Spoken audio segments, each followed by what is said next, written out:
아마도 원심에서는 이제 이 토했다는 사정으로 장애 미수로 처벌을 했겠죠. 그랬는데 이제 이 피고인이 아마 이제 항소를 했겠죠. 아니 독살하려고 이렇게 해서 이건 맞는 장애 미수 맞는데 근데 내가 애초에 넣었던 독의 양이 치사한 미달이어가지고 어차피 얘가 토를 안 했어도 토 안 하고 그냥 얌얌 쩝쩝 잘 했어도 아무 일도 일어나지 않았을 것이다. 그렇기 때문에 불능 미수를 고려해달라. 불능 미수로 처벌을 받아야 된다라고 아마 피고인 측에서 주장을 했겠죠.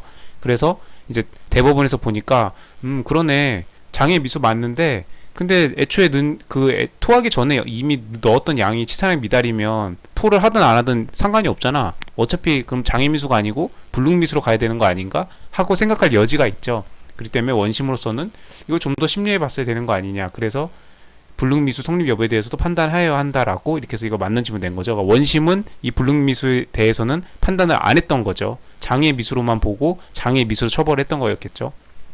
장애 미수보다는 당연히 불능미수가 더 처벌이 더 약하죠. 네. 더 장애 미수가 더 센 거고 그러기 때문에 그랬을 사연인가 보다 이렇게 해서 유추가 되죠. 이렇게 해서 그다음 3번은 얘는 왜 판례본으로 안 적어놨지? 민사소송법상 소송비용의 청구는 소송비용의 확정 절차라는 게 따로 있습니다. 이거는 이제 민소법 공부하시는 분들은 당연히 다 아는 거고 110 몇 조였죠? 114조였나?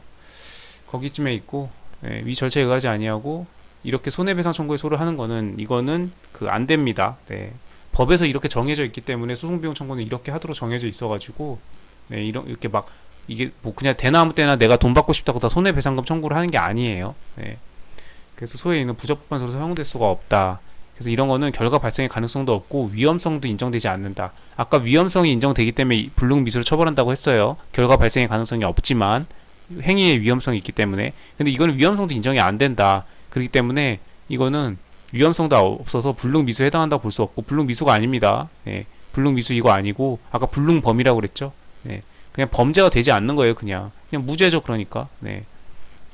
무죄를 해야 된다라는 거. 325조 무죄를 해야 된다는 거였습니다. 그래서 이거 꼭 속지 말기. 네. 그 다음 4번 염산 에페트린 뭐 어쩌고저쩌고해서 불능범은 절대로 불능한 경우를 말하는 것이다. 근데 니네가 히로뽕 제조를 위해서 이렇게 원료를 막 섞었는데 실험실에서 영화에서 많이 보는 거.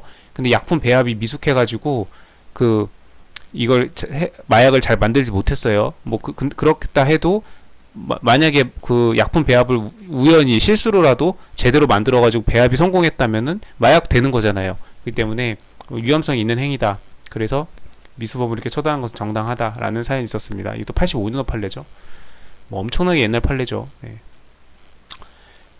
생각보다 어려운 문제였을 것 같습니다. 오답률이 꽤 높을 것 같은.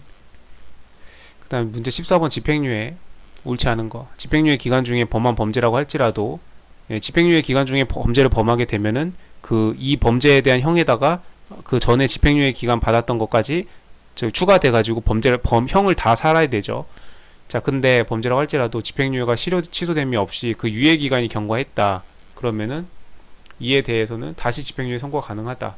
예. 그러니까 집행유예 기간 중에 이렇게 하면은 그때는 이제 집행유예를 이제 받을 수가 없고 이제 형을 2개 다 살아야 되는데 그래야 되는데 만약에 이런 경우가 되면 이때는 집행유예를 다시 선고하는 게 가능하다라는 겁니다. 네, 그래서 이건 뭐 판례가 있죠. 네, 맞는 지문이고 2번 형법 62조에 의해서 집행유예 선고할 경우에는 이거는 지금 2차에서 다룰 만한 논점은 아니죠. 2차에서 막 논술로 쓸 만한 논점은 아니고 1차 객관식용 논점이죠. 같은 법 62조 1항에 규정된 보호관찰과 사회봉사 또는 수강을 동시에 명할 수 있다. 조문 내용이죠. 맞는 거고. 3번 법원이 사회봉사 명령으로 일정한 금원을 출연하거나 이와 동일시할 수 있는 행위를 명하는 것도 허용될 수 있다. 이건 허용이 안 됩니다. 예. 사회봉사 명령 이런 것들은 몸으로 때우라고 하는 거고 이거를 지금 돈으로 때우는 거잖아요. 돈으로 때우는 거는 안 된다고 판시했어요. 그래서 3번이 틀렸고 이런 거는 좀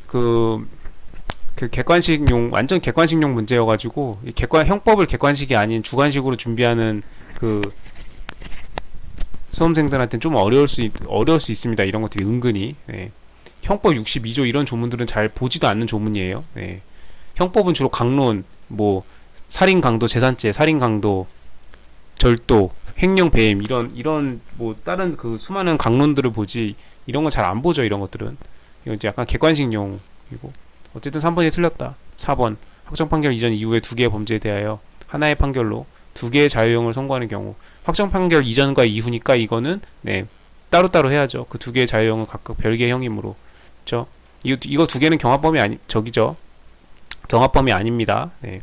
확정 판결 이전과 이후의 죄는 경합범위 아니에요. 네. 이따 37조 여기 나오네. 16번 경합범위에서 자세히 다룰 건데 네, 아무튼 그 두 개의 자유형은 각각 이렇게 별개의 형이므로 네, 맞습니다. 형법 정한 집행유예 요건에 해당하면 그 각 자유형에 대하여 각각 선고할 수 있다. 네, 맞아요. 다 따로 놀면 됩니다. 네. 무조건 그 두 개가 나왔다고 해가지고 그 경합범을 무조건 적용하는 게 아닙니다. 네, 이 경우는 경합범 적용되는 사안이 아니에요. 그래서 맞는 내용입니다. 이거는 14번 1번 2007년도 판례 이렇게 집행유예를 선고할 수 있는데 원칙적으로 금고 이상 형의 전력을 받은 경우에는 하되 전력이 있더라도 그 전력이 선고받은 것으로서 그 집행유예가 실효 취소됨이 없이 그러니까 집행유예 기간 중에 범죄를 저지르거나 그러면 그 집행유예가 실효 취소됐기 때문에 그 이제 그 집행유예가 집행유예 2년에다가 본형이 항상 따라 나오죠. 집행유예 2년 그 다음에 징역 3년 이렇게 그럼 집행유예 2년 동안 아무 일 없이 잘 지나가면 징역 3년을 안 살아도 되는데 집행유예 기간 2년 동안 뭔 사고를 쳐가지고 또 법원으로 끌려오면 그때는 이 네가 그 범했던 그 죄에다 플러스 이 집행유예에서 받았던 그 징역 3년까지 플러스해서 같이 살아야 되죠. 그랬는데 실효 취소됨이 없이 그 기간을 잘 넘어가서 그 이후의 기간을 이미 경과했다면은 그때는 면제된으로부터 5년의 경과 다시 집행유예를 선고할 수 있는 것을 해석하면 상당하다. 네. 그래서 상관없다. 집행유예를 해도 집행유예 기간 중에 범한 범죄라고 할지라도 집행유예가 실효 또는 취소됨이 없이 그 집행유예 가능하다. 집행유예에서 논점에서는 굉장히 중요한 판례 중에 하나죠. 대표 판례 중에 하나. 맞는 내용이었고 그 다음에 2번 98년도 판례 이렇게 하고 있다. 뿐더러 소년법에서는 가정폭력범 일반 형법에 의하여 달리 처벌할 필요가 없고 제도의 취지에 비추어 이렇게 병과를 종합하여 볼 때 집행유예를 선고할 경우에는 규정된 보호관찰과 사회봉사 또는 수강을 동시에 명할 수 있다. 이거 조문 문제라고 했습니다. 네, 동시에 명할 수 있다. 조문에 나와 있고 맞는 거고. 그다음 3번 2008년도 판례 일정한 금원의 출연을 내용으로 하는 사회봉사 명령이 허용되냐 안 된다 이겁니다. 사회봉사 명령은 네가 직접 나와서 몸으로 때우면서 사회에다가 말 그대로 봉사하는 거죠.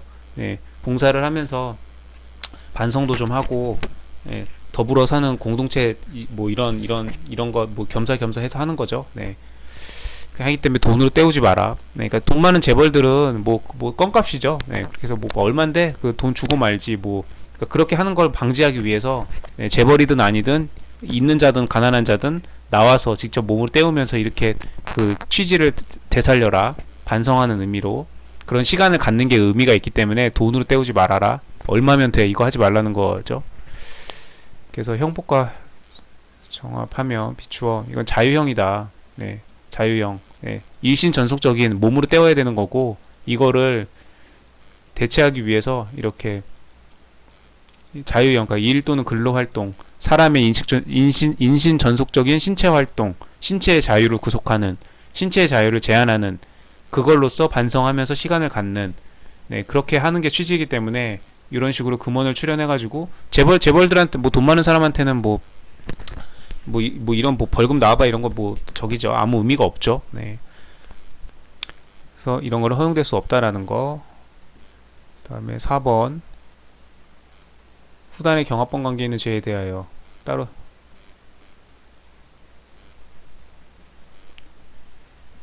구조 1항에 의하여 따로 형을 선고하기 때문에 경우 두 개의 별개의 형이므로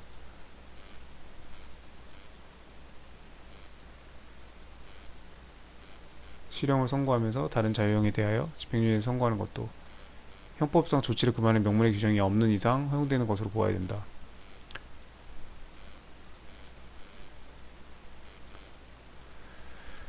하여하고 법원이 판결학 중 심의를 선택할 수는 없다. 아 이건 이제 여기 논점은 아니었죠. 네, 논점은 아니고 이거는 그거였어요. 그 두 개의 죄가 있는데 각각 집행유예를 하면 예를 들면 하나는 집행유예가 2년, 하나는 3년이라고 칩시다.